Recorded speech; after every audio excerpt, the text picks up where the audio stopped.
खराडी, वाघोली, विमाननगर, कल्याणीनगर, नगर road या सगळ्या परिसरामध्ये पुणे वाढत असताना आपल्या स्वतःचं घर घेऊन तिथं राहत असणाऱ्या सर्वांचं मी मनापासून स्वागत करतो. मी थोडासा आज घाईमध्ये माझे आज 3 सभाबांच्या त्यांचा 10ला प्रचार बंद होतोय, त्याच्यामुळे मला जरा घाई आहे. पण एक गोष्ट मला जाणवलेली आहे.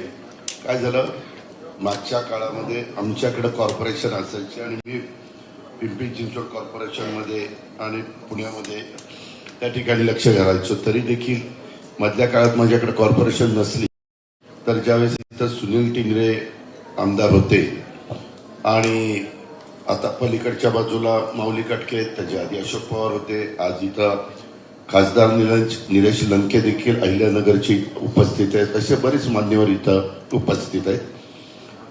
आणि हे जे काही समस्या आहेत, खरं तर पहिला जो मुद्दा काढला तो मेट्रो खरंच सरळ न्यायची होती, परंतु जे काही महात्मा गांधींचं एक स्मारक आहे आणि तिथून पुढं नेताना अजिबात सेंट्रल गव्हर्नमेंटने त्याला परवानगी दिली नाही. आम्ही इतका प्रयत्न केला, आम्ही म्हणलं तिकडच्या बाजूने नाही, जरा इकडच्या बाजूने घ्यावी, कारण BRT-मुळे देखील आपल्याला खूप त्रास होत होता. नंतर मला ज्यावेळेस सुनीलने खूप आग्रह केल्यावर मी BRT काढली, पण इकडून त्यांनी अजिबात ते म्हणले आम्ही मेट्रोला परवानगीच देणार नाही. आम्ही इतकं त्यांना समजावून सांगितलं होतं, तुम्ही ज्या बाजूला महात्मा गांधीजींचं स्मारक आहे त्याच्या अपोजिटच्या बाजूला पण मेट्रो नेली तर सरळ मेट्रो जाईल, लोकांचा त्रास कमी होईल. कल्याणी नगरकडनं नेताना खूप मेट्रो फिरवावी लागते आणि ज्यावेळेस मेट्रो कॉर्नर येतो वळायचा त्यावेळेस आवाज आत्ता तुम्ही दाखवला मला आमच्या मोबाईलवर, तशा प्रकारचा आवाज येतो. आता ह्याच्याबद्दल हार्डीकरकडे सध्या PMC कमिशनर म्हणून चार्ज आहे. उद्याच्याला ही निवडणूक संपल्यानंतर तिथं नवीन अधिकारी मी नेमणार आहे आणि मग हे खरं त्यांच्या PRO किंवा बाकीच्यांना सांगून त्यांच्याकडनं एवढा प्रश्न सुटणार नाही. ज्यावेळेस आपण डायरेक्ट हार्डीकरशी बोलू त्याच वेळेस ह्याच्यातनं मार्ग निघू शकतो, कारण आता टेक्नॉलॉजी इतकी पुढे गेलेली आहे की बाबा तो आवाज येऊ नये म्हणून काही वेगळी सिस्टीम पण निश्चितपणे असू शकते. कारण मुंबईला देखील खूप मोठ्या प्रमाणावर अशा वेगवेगळ्या कॉर्नर आहेत. आता आम्ही कप परेडवरून मेट्रो नेताना अंडरग्राऊंड मेट्रो घेऊन गेलेलो आहे, त्याच्यावर ती स्टेट आली. अंडरग्राऊंड मेट्रोला काही पुण्याचा प्रॉब्लेम त्या ठिकाणी येत नाही. पुण्यामध्ये अंडरग्राऊंड करत असताना त्याची कॉस्ट इतकी वाढत होती की पुणेकर त्याच्यामध्ये बसलेच नसते आणि त्याच्यामुळे काही ठिकाणी आम्हाला एलिव्हेटर, काही ठिकाणी ग्राउंड लेवलला आणि थोडी आम्हाला नाईलाजच होता म्हणून स्वारगेट टू माझ्या माहितीप्रमाणे ॲग्रिकल्चर कॉलेज तिथपर्यंत आम्ही अंडरग्राऊंड केली शिवाजीनगर, मग तिथून पुढं पुन्हा बाहेर काढली तिला इकडं जाण्याच्या करता, आपल्या पिंपरी चिंचवडला जाण्याच्या करता, आणि मग पुन्हा एलिव्हेटर केली. आता हा टेक्निकल बाब आहे.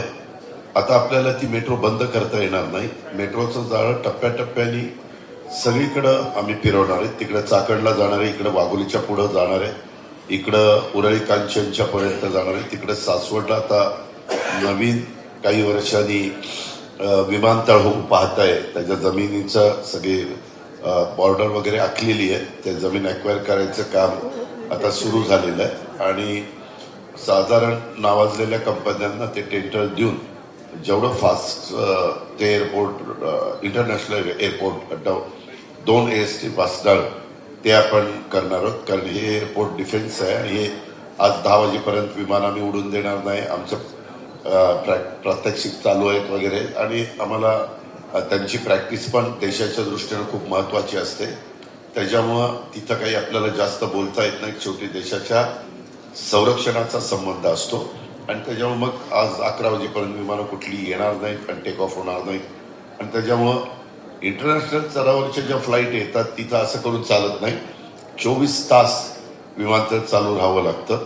त्याच्यावर तो प्रश्न थोडा काही वर्षात एक विलंब लागला, ही गोष्ट मला मान्य आहे, परंतु त्याच्यामध्ये शेतकरी जमीन देण्याच्या करता खूप अडचणी निर्माण करत होते आणि त्याच्यातनं कुठं कोर्टात जा कुठं काय कर अशा पद्धतीनं चाललं होतं. आता मात्र आम्ही जी जागा सिलेक्ट केलेली आहे ती हवाई उड्डाण मंत्रालयाला विचारून त्यांचे लोक येऊन ती सिलेक्ट केलेली आहे. त्याच्यामुळं मेट्रोचा विषय आम्ही मध्ये जो ठराव केला ते अजून वाढवायचं ठरवलेलं आहे. त्याला 20% केंद्र सरकार 20% राज्य सरकार आणि बाकीचे आम्ही वित्तीय संस्थांच्याकडनं पैसे उचलणार आहे. तुम्ही त्याच्यावर मेट्रोची मी मिटिंग लावी. मला सुनीलला सांगायचंय, मला इतर मान्यवरांना सांगायचंय की बाबा या मिनलता इथं बसल्यात, तुम्हालाही सांगायचंय की तुम्ही मला आठवण करा. मी आठवड्याला एक दिवस इथं असतोच. आपलं कोड ऑफ कंडक्ट संपलं की जिल्हा परिषदेचं लागेल, कारण आजच सुप्रीम कोर्टाने 15 फेब्रुवारीच्या आज जिल्हा परिषद घ्यायचं सांगितलं. माझा अंदाज आहे, मी काही खात्री देत नाही, तो निवडणूक आयोगाचा अधिकार आहे, पण कदाचित 15 तारखेच्या आत साधारण निवडणुका जाहीर होतील आणि बरोबर सगळं काउंटिंग वगैरे संपून 15 तारखेपर्यंत निवडणुकीचं वोटिंगचं आणि काउंटिंगचं फेब्रुवारीपर्यंत ते सगळं संपवलं जाईल. कारण आम्हाला पण 10th आणि 12thच्या परीक्षा आहेत मुलांच्या, त्याच्यामुळे ते पण टाइम टेबल आम्हाला बघायचंय. अगदीच आम्हाला म्हणजे निवडणूक आयोगाला बघायचंय, पण आम्ही त्यांना रिक्वेस्ट करणार की मुलांच्या मुलींच्या भवितव्याच्या दृष्टिकोनातून त्यांच्या पालकांच्या पण एक लक्ष असतं 10वी आणि 12वीच्या परीक्षेकडं, आणि त्याच्यामुळं तुम्ही साधारण घ्यावंच लागलं तर रविवारी घ्या. म्हणजे सोमवार ते शुक्रवार पेपर आहे, शनिवारी त्याच्यामध्ये सगळी व्यवस्था करता येईल आणि रविवारी काउंटिंग संपलं की लगेच पेट्या बाहेर काढून जिथं काउंटिंग करायचंय तिकडचं वेअरहाऊसमध्ये त्या जातील. असं आपण ते करतोय. त्याच्यामुळं त्या पद्धतीनं मी मेट्रोची मिटिंग घेईल. 1 BHK 2 BHKच्या फ्लॅटबाबत कल्याणी नगरचा तुम्ही विषय काढला, त्याच्याबद्दल आपल्याला CP पोलीस, त्याच्यानंतर तुमचे काय त्यांचं नाव कमिशनर हे जे PMC आणि अजून कोण लागतंय ते मी एक्साईज माझ्याकडेच डिपार्टमेंट राहत आहे, त्याच्यावर एक्साईजची तुम्ही काळजी करू नका. मी एक्साईजचे सगळे प्रश्न नागरिकांना त्रास होणार नाही अशा पद्धतीनं त्या ठिकाणी सोडून देईल. कारण मला माहिती अशी मिळालेली आहे इथं खूप मोठ्या प्रमाणावर ही कामं चालण्याच्या करता काही वजन ठेवलं जातं आणि त्याच्यामुळं ज्यांच्यावर जबाबदारी आहे ते दुर्लक्ष करतात. वास्तविक ह्याच्यामध्ये पोलीस खात्याने लक्ष दिलं पाहिजे, एक्साईजवाल्यांनी लक्ष दिलं पाहिजे. मी जरी एक्साईज मिनिस्टर असलो तरी मी त्या ठिकाणी सांगतो, आणि मी तिथला गार्डियन मिनिस्टर असल्यामुळं मी त्यांना सांगेन की मी अचानक रात्री 12-1ला तिथं जाईल आणि जर का दिसलं तर माझ्याशी गाठ आहे. अशा पद्धतीने मी SP आणि त्याच्या खालच्या टीमला सांगेन. तुम्हाला ह्याच्यात मी पुशारकी मारत नाही, पण निश्चितपणे काही ना काही बदल झालेला त्या ठिकाणी पाहायला मिळेल. कारण निवडणुका हे आमचं ध्येय नाही. मी आपल्याला सगळ्यांना सांगतो, उद्याच्या जिल्हा परिषदेच्या निवडणुका संपल्यानंतर 3.5 वर्ष या राज्यामध्ये निवडणुका होणार नाही. जे 3.5 वर्षांनी लोकसभा होईल, पार्लमेंट, त्याच्यानंतर असेंब्ली होईल ते, आणि नंतर पुन्हा ह्या सगळ्या निवडणुका लागतील. त्याच्यामुळे 3.5 वर्ष आमच्या हातात आहे आणि आम्ही लोक तिथं वरच्या स्टेटमध्ये रुलिंग पार्टीला आहे. कुणाला आणायचा हा शेवटी तुमचा अधिकार आहे. मी खूप ताकदीनं कॉर्पोरेशनच्या निवडणुकीला उतरलेलो आहे. तुम्ही लोक जरी पुणे कॉर्पोरेशनच्या हद्दीत राहत असला तरी पिंपरी चिंचवडमध्ये ज्यावेळेस 25 वर्ष तिथले सूत्र माझ्या हातात होते त्यावेळेस मी खूप चांगल्या प्रकारे त्या शहराला आकार उकार द्यायचा प्रयत्न केला. परंतु आता ह्या 9 वर्षात त्याच्यातल्या बऱ्याच गोष्टी चुकीच्या झाल्या. त्याच्यामध्ये करप्शन झालंय, टेंडर त्याच्यामध्ये रिंग केली जाते वगैरे वगैरे. खूप आता त्याच्यात क्वालिटीची कामं होत नाही, नको त्यांचा इंटरफेअर सुरू झालेला आहे आणि डेमोक्रेसीमध्ये मेजॉरिटीला तिथं महत्व दिलं जातं. त्याच्यामुळं मी सगळ्यांना सांगतो की तुम्ही ऐकून आहात की अजित पवारची कामाची पद्धत कशी आहे, आणि त्याच्यामुळे माझ्याकडे बघून लोकसभेला तुम्ही याला काय करायचं ते लोकसभेला तुम्ही केलं, तो तुमचा अधिकार आहे. देशाची सूत्र कुणाच्या हातामध्ये ठेवायची ते तुम्ही ठरवलं. त्यानंतर राज्यामध्ये देखील कुणाच्या हातात सूत्र द्यायची तेही तुम्ही ठरवलं आणि वोटिंग केलं. मात्र आता ही स्थानिक आपली पुण्याच्या संदर्भातली निवडणूक आहे आणि पुणे कार्यक्षेत्र एवढं वाढलंय की देशात जेवढ्या कॉर्पोरेशन आहेत त्याच्यात सगळ्यात मोठं कार्यक्षेत्र पुण्याचं आहे. आणि त्याच्यामध्ये तुम्ही म्हणताय ते 100% खरं आहे, टँकर माफी आहे. आता पण काही कॅन्डिडेट असे आहेत की ते टँकर माफियाशी संबंधित आहेत. म्हणजे उद्याच्याला तिथं ते लोक आले तर पुन्हा येरे माझ्या मागल्या आणि मग आम्हाला काही बोलता येणार नाही. जनतेनेच त्यांना निवडून दिलेलं आहे, आता ते जनतेचे प्रतिनिधी आहे असं ते होईल. मी तुम्हाला विश्वास देतो, इथं माझे उमेदवार बसलेले आहेत. तुम्ही मी उभ्या केलेल्या उमेदवारांना जर सहकार्य केलं तो तुमचा अधिकार आहे. मी रिक्वेस्ट करतो, रिक्वेस्ट करणं तर माझा अधिकार आहे. तर त्या पद्धतीनं जर मागे तसं पुण्यात 2007 ते 2017 अशा पद्धतीनं त्या काळात होतं माझ्याकडं आणि त्यावेळेस मला पूर्ण मेजॉरिटी मिळाली नाही. त्याच्यावर कामं करताना थोडंसं ज्यांची मदत मला लागली होती त्यांना विश्वासात घेऊन ते करावं लागायचं. मात्र अलीकडच्या काळामध्ये नको त्याच्यात हे सुद्धा लोक इंटरेस्ट दाखवतात. त्याच्यावर 1 BHK 2 BHKच्या बाबतीत मी तसा मार्ग काढीन. कल्याणी नगरमध्ये 22 ते बार्स जे आहेत त्याच्यामध्ये तुम्ही सांगितलं PMC कमिशनर एक्साईज कमिशनरला पण मी बोलली. म्हणजे मग आणखीन डोक्याला तो पूर्वी आपले पुण्याचे पालकमंत्री कलेक्टर होते, त्याच्यावर पुण्याचं त्यांना खूप माहिती आहे. त्याचं नाव आहे राजेश देशमुख आणि तो DCM सेक्रेटरी पण आहे. त्यांच्याकडे डबल चार्ज आहे, एक्साईज कमिशनर DCM सेक्रेटरी आणि खूप चांगला अधिकारी. त्याच्यामुळे आपण त्यांच्यावरही जबाबदारी टाकू. हे झाल्यानंतर बऱ्याचदा त्याचा फॉलोअप होत नाही, तर त्यांनी 15 दिवसांनी अचानक येऊन बघावं की चाललंय का. त्याच्यावर खालच्या SP वर पण थोडासा दबाव राहील, SPचा दबाव त्याच्या खालच्या अधिकाऱ्यांच्यावर राहील. असं ते थोडंसं आम्ही बघतोय म्हटल्यानंतर हालचाल होईल आणि तिथं कुणाचं इंटरफेअर करण्याचा काही प्रश्न येणार नाही. त्याचबरोबर पार्किंग नाही, रात्रीचे इश्यू खूप आहेत. तुम्ही सांगितले ड्रग्सच्या संदर्भातले आहेत, आणखी इतर वेगवेगळे आहेत.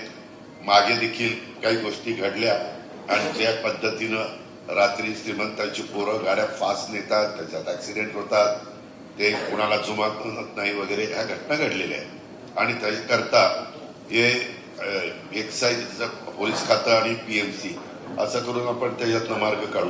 विमाननगरला आता सांगत असताना चेअरमन साहेबांनी सांगितलं की फुटपाथ नाहीये, अतिक्रमण झालेलं रोड क्रॉसिंग नाहीये, हॉटेलमध्ये कितीतरी हॉटेल आहेत पण त्यांच्याकडे लायसन नाहीये, त्यांच्याकडे फायर प्रूफ जे गोष्टी कराव्या लागतात त्या नाहीयेत, एन्क्रोचमेंट आहे ती दूर होत नाहीये, दिसतंय सगळ्यांना पण कुणी करत नाहीये. ह्यामध्ये थोडं हार्ड डिसिजन घ्यावे लागतील आणि ह्याबद्दल देखील फुटपाथ वगैरे मी पिंपरी चिंचवड माझ्याकडे होतं तेव्हा मी खूप मोठे रोड्स वगैरे करायचो आणि लोकांना सुविधा द्यायचो.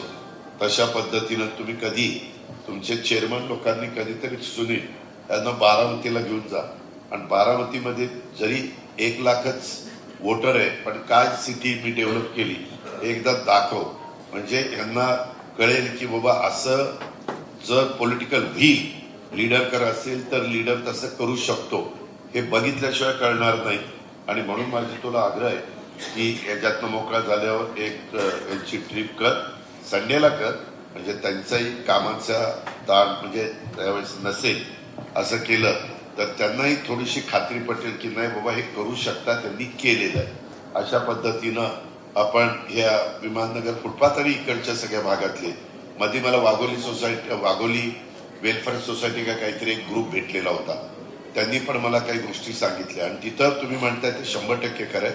टँकर माफियांची एवढी मोठी लिंक आहे. टँकर माफिया त्या वॉल सोडणाऱ्याला पैसे देतात आणि ते म्हणतात इकडं आज वॉल सोडूच नको, त्यांना पाण्याचं शॉर्टेज पडू दे, मग आम्हाला फोन करतील, आमचा धंदा चालेल, असले सगळे गोष्टी होत आहेत. त्यावेळेस आपल्याला नवीन टेक्नॉलॉजीचा वापर करून, म्हणजे आता AI ची टेक्नॉलॉजी आलेली आहे, आर्टिफिशियल इंटेलिजन्सच्या संदर्भामध्ये मी आता ऍग्रिकल्चरला 500 कोटी रुपयाची तरतूद केलेली आहे. तसं आता आपल्याही पुण्यामध्ये चांगल्या कंपन्या आहेत. परवा आम्ही बारामतीला पण एक इन्स्टिट्यूट उघडलेलं आहे AIचं आणि पुण्यामध्ये पण आम्ही काही लोकांना परवानगी देतो. आता जगाच्या पाठीवर अनेक क्षेत्रामध्ये AIचा वापर केल्याशिवाय पर्याय राहिलेला नाही. त्याचे काही 2 हे असतील, मतप्रवाह असतील. जसं मागे संगणक आणताना राजीवजींनी आणला, त्यावेळेस म्हणले होते संगणक आल्यानंतर बेकारी वाढेल, अमकं होईल तमकं होईल, तसं झालं नाही. उलट त्याच्यातनं खूप मोठ्या प्रमाणावर लोकांना काम मिळालं, त्यांचं स्टँडर्ड ऑफ लिव्हिंग वाढलं, त्यांचं इन्कम वाढलं, त्यांना पॅकेज चांगलं मिळालं, या गोष्टी झाल्या. त्याच्यामुळे एआयचं पण तसंच काहीतरी होईल असं वाटतं.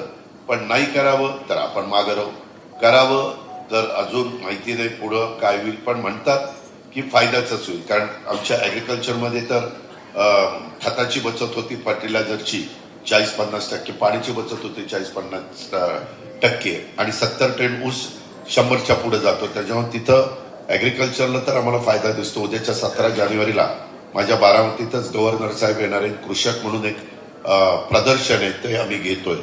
तसं आपल्याला ह्यामध्ये करावं लागेल आणि त्याचा एन्क्रोचमेंट किंवा काही सोसायटीचे चेअरमननी सांगितलं पोलीस डिपार्टमेंट लक्ष देत नाही, ऑकर्स इनलिगल त्या ठिकाणी आहेत, पाण्याची समस्या आहेत. 135 लिटर पाणी काहीतरी नाही नियमाने. आम्ही शहराला 135 केलंय, ग्रामीणला आता काहीतरी 70 केलंय. त्याच्या आधी ग्रामीणला 40च होतं. पण जलसंपदा विभाग मला सांगतो की दादा आम्ही पुण्याला 300 लिटर प्रति माणसी प्रति पर्सन असं पाणी देतो पर पर्सन. पण पाणी जातं कुठं? ते म्हणतात 300 लिटर देतं. एक खरं आहे, मी राजकारणात आलो तेव्हा 5 TMC पाणी मिळायचं. तेव्हा हे वडगाव शहरी, चंदननगर, खराडी सगळं जिल्हा परिषदेमध्ये यायचं. ते माझे वोटर होते त्यावेळेस. पण त्यावेळेसची परिस्थिती वेगळी होती. तेव्हा 5 TMC पाणी पुरायचं. तुम्हाला आश्चर्य वाटेल, आता राज्य सरकारने 22 TMC पाणी पुण्याला देतात, तरी देखील पुण्याला पाणी कमी पडत आहे. त्याच्यात लिकेजेस आहेत. त्याच्यामध्ये तुम्ही म्हणाला काही काहींनी बेकायदेशीर हे कनेक्शन जोडलेले आहेत. त्याच्यामध्ये ते तुम्ही कशा पद्धतीनं शोधून पण काढले. अशा या सगळ्या गोष्टी झाल्या. तर त्याच्यात आम्ही पुन्हा लक्ष देऊन थोडंसं कुणाचा पॉलिटिकल इंटरफेअर न होता हे करायचंच, या दृष्टिकोनातनं आपण पुढे जाऊया. आणि त्या ट्रॅफिक समस्या, आता माझा जो हे दिलेला आहे, जाहीरनामा दिलेला आहे माझ्या पक्षाचा, त्याच्यामध्ये ह्या बऱ्याचशा गोष्टीचा उल्लेख ट्रॅफिक वगैरेचा केलेला आहे. विमाननगरमध्ये कचरा उचलला जात नाही. आमचं तेच म्हणणं आहे, मी 5 गोष्टीला महत्व देणार आहे. रोज माझ्या पुणेकरांना कॉर्पोरेशनचं प्यायला पाणी त्यांची जी गरज असेल तेवढं मिळालं पाहिजे, नंबर 1. नंबर 2, रोज पुणे झाडून लोटून स्वच्छ झालं पाहिजे. 12,350 लोक पुणे रोज झाडतात. सकाळी उठल्यावर दिसत पण नाही कुणी झाडताना. मग एवढे 12,350 लोक, माझा आरोप हाच आहे की कॉर्पोरेशननी नुसते ते आकडे दाखवलेले आणि त्याच्यातनं कमी लोक दाखवतात आणि बाकीचे पैसे तसेच काढतात. असं तिथं करप्शन. मला कामाची आवड आहे, मी त्याच्यामध्ये या सगळ्या गोष्टी बारकाईनं त्या ठिकाणी बघेन आणि पाण्याचं, कचऱ्याचं पोल्युशन कमी करण्याच्या दृष्टिकोनातनं पब्लिक सर्व्हिस ट्रान्सपोर्टला मी जास्त सपोर्ट करणार आहे, जेणेकरून PMPM मध्ये लोक जास्त जावीत, मेट्रोने लोक जास्त जावीत. दोन्हीमध्ये देखील पोल्युशन, मेट्रोत तर पोल्युशन होतच नाही, फक्त आमच्या तिथल्या लोकांना तो आवाज येतो कर्कश, पण बाकीच्या ठिकाणी तसं काही पोल्युशन होण्याचा प्रश्न नाही. आणि EV बसेस घेतल्या तिथं पोल्युशन होत नाही. CNG बसेसला किंचित होतं, पण ज्या डिझेलच्या बसेस आहेत तिथं मात्र जास्त होतं. पण टप्प्याटप्प्यामध्ये आम्हाला डिझेलच्या बसेस पण बंद करायच्या आणि म्हणून आम्ही आमच्या जाहीरनाम्यामध्ये पुणे पिंपरी चिंचवडकरांना मोफत मेट्रो आणि PMP बस, त्याच्यातनं जे आत्ता वाहनं आहेत, काही लाख वाहनं पुण्यामध्ये रोडवर येतात, ती थांबतील आणि त्याच्यामुळे पोल्युशन कमी होण्याच्या करता निश्चितपणे मदत होईल. तो कचऱ्याच्या बद्दल पण मी मगाशी सांगितलं. जसं इंदोरच्या धर्तीवर मी तिथं टीम पाठवली, आता मी सध्या गार्डियन मिनिस्टरच्या नावाखाली, म्हणजे तो अधिकार मला आहे, लोणावळा, चाकण आणि बारामती हे 3 शहरं निवडलेली आहे की इंदोर धर्तीच्या ह्याच्यावर कचऱ्याची विल्हेवाट लावणं आणि त्या पद्धतीनं आम्ही त्याला फंड्स देतो. ते सक्सेस झालं तर तीच गोष्ट आपल्याला पुण्यामध्ये देखील जो परिसर चांगला डेव्हलप झालेला आहे तिथं प्रायोरिटी देऊ आणि एकदा लोकांना ती सवय लागली तर मग पुढं ते वाढवत सगळीकडेच करू, असं माझं त्याच्यातलं हे आहे, धोरण आहे. त्याचबरोबर हॉकर्सच्या करता हॉकर्सला जागा द्यावीच लागेल. DP प्लॅनमध्ये हॉकर्स करता काही सेक्टर, मागाशी जसं तुम्ही सांगितलं की आमच्या भागामध्ये क्रीडांगण पण नाही, आमच्या भागामध्ये रोड क्रॉसिंग पण नाही, आमच्या भागामध्ये अतिक्रमण मोठ्या प्रमाणात झालंय, आमच्या भागामध्ये ट्रॅफिक समस्या आहे, आमच्या भागामध्ये गार्डन नाही, असं वेगवेगळे सोसायटी धारकांनी वेगवेगळ्या समस्या इथं सांगितलेल्या. टँकर माफियाचा तर उल्लेख बऱ्याच जणांनी केला. विमाननगरमध्ये कचरा उचलायलाच कुणी येत नाही, आमची आम्हाला सफाई करावी लागते आणि कचरा हॉकर्सच्या मुळे वाढतो. बाहेरचे लोक येतात, तिथं खातात आणि तिथंच टाकतात आणि निघून जातात. अशा पद्धतीनं तुम्ही त्या सगळ्या गोष्टी केलेल्या आहेत. त्याला फार अलर्ट राहून ह्या सगळ्या गोष्टी करवण्याच्या करता आम्ही निश्चितपणे पुढाकार घेऊ. पाण्याची पण समस्या तुम्ही सांगितलेले 40 बेकायदेशीर कनेक्शन तुम्ही त्या ठिकाणी मगाशी लक्षात आणून दिलेली. नगर रोडवर ट्रॅफिक, मेट्रोची समस्या, अतिक्रमण, चुकीची रेस्टॉरंट, नॉनव्हेज, व्हेज, मटण विकतात, मासे विकतात, अशा पद्धतीनं तुम्ही ते सांगितलेलं आहे. आणि गार्डन नाही, स्पोर्ट्सच्या करता कुठलं ग्राउंड नाही, दुकानं पण बेकायदेशीर झालेली आहे. ड्रेनेज समस्या काही ठिकाणी आहे आणि त्यामध्ये खरं तर पुण्यासारख्या ठिकाणी ड्रेनेज समस्या असणं हे अतिशय कमीपणाचं आहे. पण चंद्रमुकुट सोसायटी, राजेश्वरी नगरी, बकोरी रोड हा जो वाढलेला परिसर आहे, 34 गावामध्ये 2 गावं गेली नगरपालिकावर, पण 32 गावात हा सगळा प्रश्न आहे. आणि तुम्हाला पुणेकरांना सांगतो, मी बघितलं गेल्या वेळेस आता संपलेल्या वर्षाचं बजेट मार्च मध्ये संपणार आहे, 12,600 कोटी रुपयाचं आपलं बजेट होतं. अक्षरशः ज्यांच्या हातात इथली सूत्र होती महानगरपालिकेची, त्यांना रोडचे खड्डे बुजवण्याच्या करता 5 वर्षात 1200 कोटी रुपयाची तरतूद केली. खर्च फक्त 600 कोटीच केला. 600 कोटी खर्चच केला नाही. जिथं खर्च करायला पाहिजे तिथं खर्च केला गेला नाही, जिथं नको तिथं. आता नदी सुधार कार्यक्रम चालला, एवढा मोठा कार्यक्रम, काही 1000 कोटीचा. अरे नदी सुधार नंतर करू ना, पहिलं शहर तर स्वच्छ करू. आणि शहर स्वच्छ करून शहरातलं जे ड्रेनेजचं पाणी निघतं ते एसटीपी प्लांटवर ट्रीट करून ते नदीमध्ये चांगलं सोडू. उद्याच्याला नदी सुधार कार्यक्रम राबवायचा. माझी सुधारणाला विरोध अजिबात नाही. कार्यक्रम राबवायचा आणि नदीत सगळं घाणपाणी सोडायचं आणि सगळं उजनीला जातं. जाताना शिरूर तालुका, माझा हवेली तालुका, दौंड तालुका, या सगळ्या गावांच्या पाणी पुरवठा योजना त्या नदीवर आहे आणि ते सगळं घाणपाणी त्यांना प्यावं लागतं. तिथं काही समस्या आहेत किंवा तुम्हाला टँकर माफियावाले कसलंही पाणी आणून देतात, पुन्हा ते तुम्हाला उकळून प्यावं लागतं किंवा आरओचा वापर करून ते करावं लागतं. हे जे काही गोष्टी आहेत, खरं तर आपल्या बजेटचा विचार करता केंद्र सरकार पण आपल्याला मदत करतं. राज्य सरकारमध्ये आम्हीच आहोत. मी तिथं मदत करीन जी गरजेची आहे. त्याबद्दल तुम्ही कुठली शंका, आता पोलीस खात्याला मी ते एवढ्या गाड्या डीपीडीसी मधनं दिल्या, एवढे सीसीटीव्ही कॅमेरे दिले, ड्रोन अलीकडे उडतात बेकायदेशीर, ते ड्रोन पाडण्याच्या करता काही असे काही प्रकार असतात, एअरगन, ते मी त्यांना दिल्या. अशा खूप गोष्टी दिल्या. मी का दिलं तर पॉप्युलेशन वाढलं, हे कोयता गँग किंवा दमदाटी करणं किंवा अल्पवयीन मुलांनी जायचं आणि गाड्या फोडायच्या, काचा फोडायच्या, टू व्हीलर, स्कूटर, मोटरसायकल हे फोडायचं, अशी एक दहशत निर्माण करायची. या गोष्टी आपल्याला आटोक्यात आणायच्या आणि त्याच्यामध्ये सरकारपणे कॉर्पोरेशनचं पण महत्वाची भूमिका असते. त्याकरता कॉर्पोरेशन मध्ये आमची मेजॉरिटी येणं हे फार गरजेचं आहे. आणि म्हणून माझी तुम्हाला विनंती आहे, शेवटी तो तुमचा अधिकार आहे, रिक्वेस्ट करणं हे माझं काम आहे. त्याच्यामुळे मी आता इथं जे काही आमचे वेगवेगळे प्रभाग आहेत, इकडे असे सगळे वडगाव शेरीच्या परिसरामध्ये, माझ्या वाघोलीच्या परिसरामध्ये, माझ्या लोगावच्या परिसरात किंवा माझ्या टिंगरे नगर आणि तो सगळा परिसर आहे, त्या परिसरामध्ये ह्या सगळ्या गोष्टी आहेत. तर त्यामध्ये तुम्ही मला साथ द्या. आणि हे खराडी, वाघोली, विमाननगर, कल्याणीनगर, नगर रोड इथले पण काही फ्लायओव्हर, आता मी आपली मिल आहे नाही,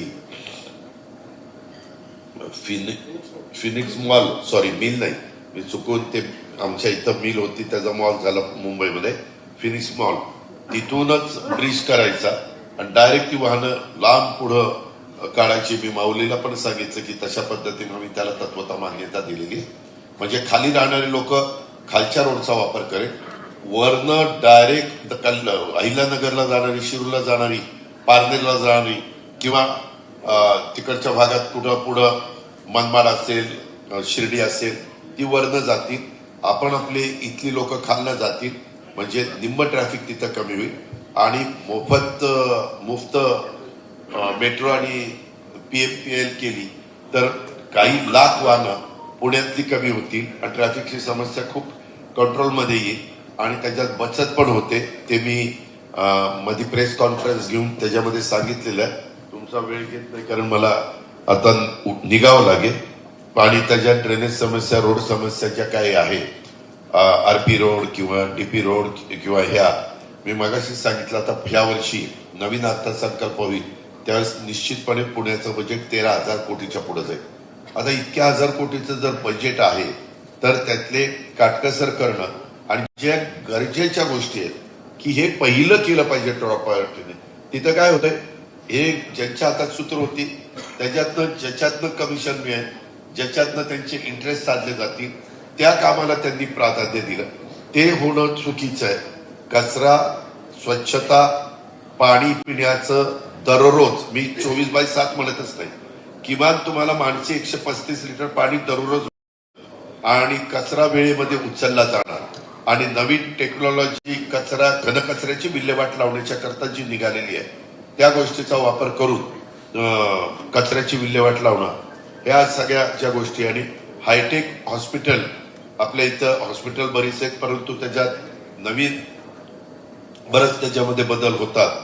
जे तुमचं रुबी हॉस्पिटल तशा पद्धतीची सोय करते, पुणे हॉस्पिटल करतं, सह्याद्री करतं, दिनांत मंगेश्वर हॉस्पिटल करतं, असे अनेक प्रकारचे हॉस्पिटल ह्या गोष्टी करतात. परंतु सर्वसामान्य लोकांच्या करता पुणे कॉर्पोरेशनचं पण काम आहे हॉस्पिटलची अतिशय चांगली सेवा माझ्या नागरिकांना देणं. ह्या सगळ्या गोष्टी आम्ही निश्चितपणे करून दाखवू, याबद्दलची ग्वाही मी आपल्याला देतो. तुम्ही मिनल आणि सुनील, माझी तुम्हाला पुन्हा सूचना आहे की आत्ता जे बोलले त्यांची, माझी, तुमची आणि हे जे अधिकाऱ्यांची नावं घेतली, माझ्या आपण सर्किट हाऊसलाच बसू आणि ह्या सगळ्यांना किंवा काउन्सिलरला बसू आणि त्या पद्धतीनं आपण हे प्रश्न मार्गी लावू. तुम्ही पण माझा पिच्छा सोडू नका, मी काही चिडणार नाही. सार्वजनिक प्रश्न सोडवण्याच्या करता नागरिकांनो मला आवडतं. इंडिव्हिज्युअल प्रश्न एखादा माझ्याकडनं होणार नाही, एखादी बदली होणार नाही किंवा आणखीन काही वैयक्तिक कुणाचा फायदा असेल, पण आत्ता सांगितलेले प्रश्न हे सगळे नागरिक समस्या आहेत. ह्याचा वैयक्तिक एकाही सोसायटी धारकाचा इंटरेस्ट नाहीये. तुम्ही अक्षरशः याला त्रासलाय, कंटाळलाय, त्याच्यावर हे सोडलेच गेले पाहिजे. आणि हे सोडत असताना जर कुणी वेडेपणा केला किंवा दादागिरी, गुंडगिरी केली तर शासकीय कामामध्ये अडथळा आणला म्हणून सरळ मी त्यांच्यावर ऍक्शन घ्यायला सांगेन. 4 वेळेला ऍक्शन घेतली की मग त्याच्यावर मकोका पण लावता येतो. इथपर्यंत जाण्याची माझी तयारी आहे. मला काय कुणाची फिकीर नाही, कारण ज्यावेळेस हजारो लाखो नागरिकांना उत्तम प्रकारे राहण्याच्या, आता आमच्या कॉपरेटिव्ह, माझ्याकडेच डिपार्टमेंट आहे, त्याचे इथं ज्यांनी न्यायालयात, कॉपरेटिव्ह न्यायालयात, सहकार न्यायालयात काम केलं ते इथं बसलेले आहेत किंवा इतर वेगवेगळ्या क्षेत्रातले मान्यवर आहेत, काही NGOज आहेत किंवा आता एक तुम्हालाही वाटतं की बाबा आपण परदेशात दुबईला गेलं, सिंगापूरला गेलं, लंडनला गेलं, आणखीन कुठं गेलं, बाहेर गेल्यावर इतक्या चांगल्या पद्धतीच्या गोष्टी घडतात आणि त्यांना ते शक्य आहे. मग आपल्याला काय नाही, तेवढ्या तोडीचं नाही, परंतु कुठंतरी त्या रस्त्याने गेलं पाहिजे. एकदा आपण केलं की मग पुढं त्या पद्धतीने लोकांना सवय होतात. म्हणूनच मी पुन्हा म्हणेन, सुनील, ही संपल्यावर बारामतीला पण निवडणूक नगरपालिकेच्या तू सांग आणि त्या पद्धतीनं तू यांना घेऊन जा, म्हणजे यांना कळेल की बोलतंय तसं करतंय. अशा पद्धतीनं आपण पुढे जाऊया अशी माझी आपल्याला विनंती आहे. आणि हे प्रश्न आता आपण काही करून सोडवायचेच हा संकल्प करूया आणि त्याच्यात मी तुम्हाला मदत करीन, याबद्दलचा शब्द देतो आणि थांबतो. जय हिंद, जय Maharashtra. Thank you, Dada, for patiently listening.